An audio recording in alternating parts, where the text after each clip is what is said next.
wanted to come on and talk to you about a topic that has been a hot topic actually this week.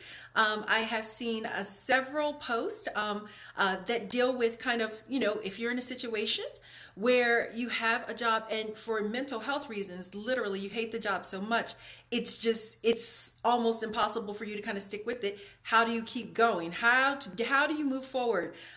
If you have a job that literally draining your life's energy, how do you move forward? So that is what we're going to talk about today. And so I wanted to come on here and actually give you some tips, because I have personally gone through that experience, and certainly work with people who have gone through that experience as well. So we're going to talk about that. I'm going to go ahead and share this out to my group, and then we're going to jump in and talk about that. So the one thing that I really want to kind of emphasize when we're talking about leaving a job. So leaving a job, it has become so unbearable that you literally can't stand it a day longer. The one thing I want to kind of go over 5 points today, because there are some things that you really want to consider as you're thinking about whether or not this is the right thing for you. The first thing I want to say is, let me just share my experience. My experience is the thing was so excruciating. The thing was so excruciating that to get up in the morning, literally, it's like I was sick. I was sick every single day. To even get out of a bed was an emotional drain. It really had gotten so bad that from a mental health perspective, I really had no choice. Okay. And so I want to put that out there because, I don't know, for those of you who have ever had a toothaches are like the worst things in the world, right? But there's some warning signs that tooth is probably bothering you. You feel an ache here, an ache there, it ebbs and it flows. And you might say, well, I can handle it. I can handle it. You keep saying I can handle it. And then one day you get to the point where it's like hitting that nerve, right? It's hitting that nerve. And all of a sudden, not only can you not handle it, you will do anything to get that thing ripped up out of your mouth. You will pay however much it costs to get that thing removed immediately. And so I kind of related to a toothache, because you never want the thing to get so bad that you would do anything to alleviate that pain. You're not thinking clearly. You can't make a clear choice that's really right for you and right for your family if you are in so much pain that you can't think. At that point, you just got to go in order to get some relief, in order to maintain some sanity, right? And so I'm going to share with you that if you are in that situation where something is so horrible that you just feel like you have to leave right away, then my point would be, if you're not quite at the point where I'll take anything, I gotta leave, I gotta go, then really take some time to think through, okay, what's going to be my next step? And really don't allow yourself to lose total control, okay? Because if you lose all control, again, you're probably leaving things on the table. There might be pensions and 401ks and obviously there's your family and kind of how to take care of your family. All of that comes into consideration. And if you can't think straight, you really can't make the best decision. So my advice would definitely be to, when you start feeling the pangs, there are some things you can do to start making your move and start making things line up for you so that you're ready to go and you can go on your terms and not just be forced out, because you just can't stand the pain of the situation anymore. So I really wanted to just kind of share that. Now, on the flip side of that, it is a mental health issue. And so if you've got to get out, you've got to get out. In my experience, it's not the end of the world. It is not the end of the world if you have to walk away from a job, without another one lined up. Sometimes it's honestly a God thing. Sometimes you're pushed out and it feels like, it was the best thing that ever happened to you, because then you get to go explore something that maybe you've been putting on hold because the job was taking up so much of your energy. And so quite honestly, like I said, there's two edges to this particular situation. Again, you don't want to lose all control and just be forced out and give up things that you don't have to give up. But on the other end, it can be the door opening to a new life. And so you really want to take time to really explore which of these it is. Okay. And so a few other points I just want to bring out. Again, if you're in a situation where, again, things are so painful that you are just not sure, that you can stand a day longer and you really need to make a move. The other thing I want to kind of share with you is that as opposed to moving right away, can you sit down and formulate an exit plan? And what I mean by that is, in one of my jobs where I was really at the end of my rope and ready to go, I mean, literally, when I get up and go, it was just like there was no joy, there was no peace there. The only thing that actually made it bearable, I was able to stick it out another 6 months. The only thing that made it bearable is I sat down and actually started writing out my exit strategy. And your exit strategy really is sitting down with your budget, seeing, okay, what is the bare minimum that I need in order to, maintain, my family, my lifestyle, and things of that nature. You start checking, okay, what do I have in my 401k? What do I have in other, in savings? What do I have from a financial standpoint that would allow me, if I needed to go for several months at a time and kind of be able to work this out? You start thinking about, is there someplace else I can go? Maybe it's my boss. Maybe it's the work that I'm doing. Is there someplace else I can actually go within the company that would allow me to kind of, get my bearings and really regain my joy and the love that I have for my job? And so you really want to sit down and start thinking about, what options do I have, and start formulating your exit strategy. Because like I said, that energy that you are using, that mental anguish that you're feeling in your job, if you can actually redirect that to an exit strategy, and you're like, hey, I've set the date.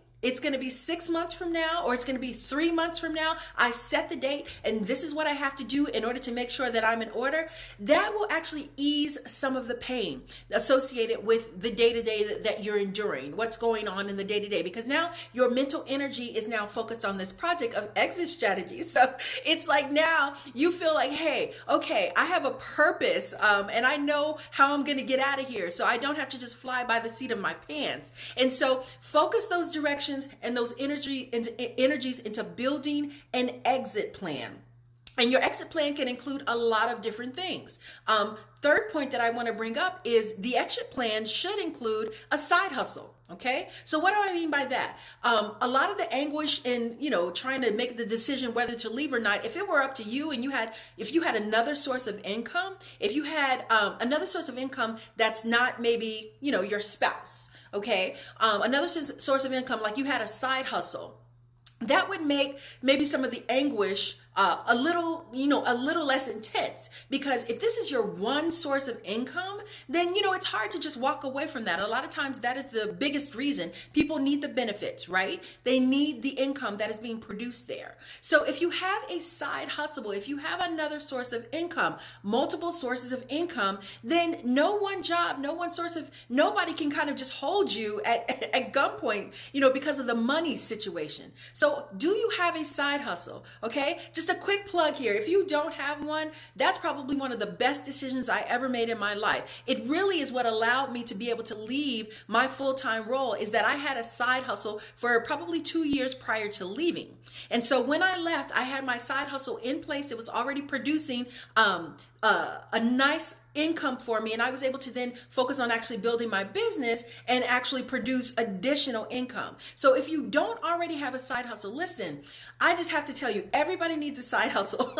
That's something I'm actually learning right now. Everybody needs a side gig. Everybody needs another source of income so that you're never completely dependent on one source. And so if you don't have a side hustle, I highly, highly recommend that you look and really kind of explore what some viable side hustles might be for you. They have a ton of stuff out there right now, especially with everything that's happened this year with COVID. I mean, everything's remote, everybody's online. There is something for everybody in terms of a side hustle. So make sure you have a side hustle, because that gives you options so that you don't feel like you are literally tied to a death post, at your current job.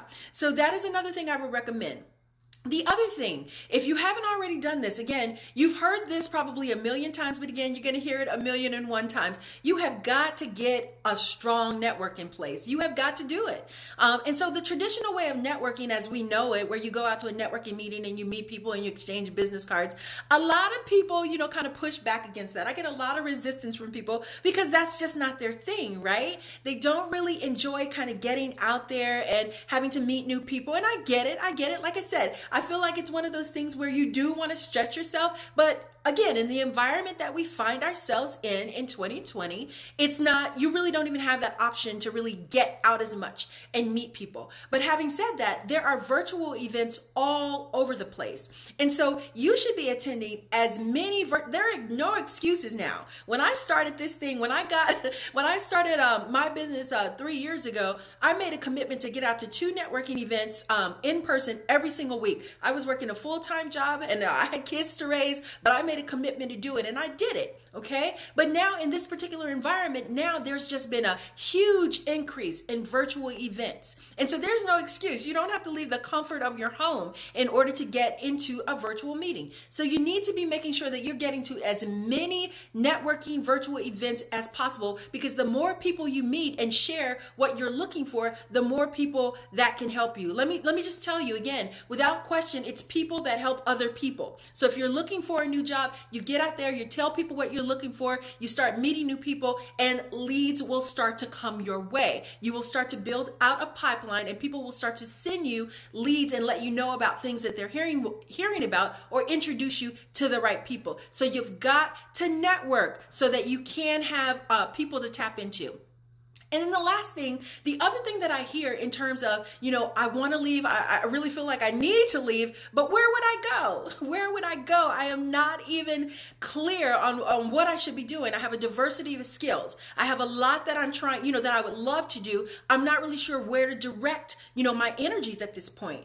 If that's the case, let me just lay this down. Yes, I'm a coach, but if you don't know, you just need a coach. There are some things that you're not going to be able to figure out by yourself. And so you just need a coach. You need to be able to invest in yourself. This is an investment, folks, and investment requires sometimes that, yes, you have to connect with somebody, hire someone in order to figure that thing out. So if you don't know where to go, you must invest in a coach so that you can get a clear path forward. Here are your skills that energize you, fill you with joy. You know that this is going to be a service to the world. This is going to be something that's great. So figure that out. Have a profile built out, have that resume redone so that, it points to what it is you're trying to do. Once you have that clarity of direction, then it becomes easier. Okay, now I know what I'm doing. I know where I'm going. I'm not going to just be out here stuck and just randomly applying what we call spray and pray, just kind of going and hitting easy apply on LinkedIn, or just, posting your resume randomly on the job board and just seeing what hits it, what sticks with it. You don't want to ever do that. You want to maintain some semblance of control, because you don't want to jump from the frying pan into the fire. That's an old saying my grandmother used to say. Listen, sometimes you think the grass is greener on the other side. Sometimes you think it's less hot, in the fire than it is in this frying pan. You don't want to go from the frying pan to the fire. And so you really want to maintain some semblance of control. And the only way you're going to be able to do that is to have some clarity about, okay, I know what I really am interested in. I know what I enjoy. And so now I have that direction. So get a coach.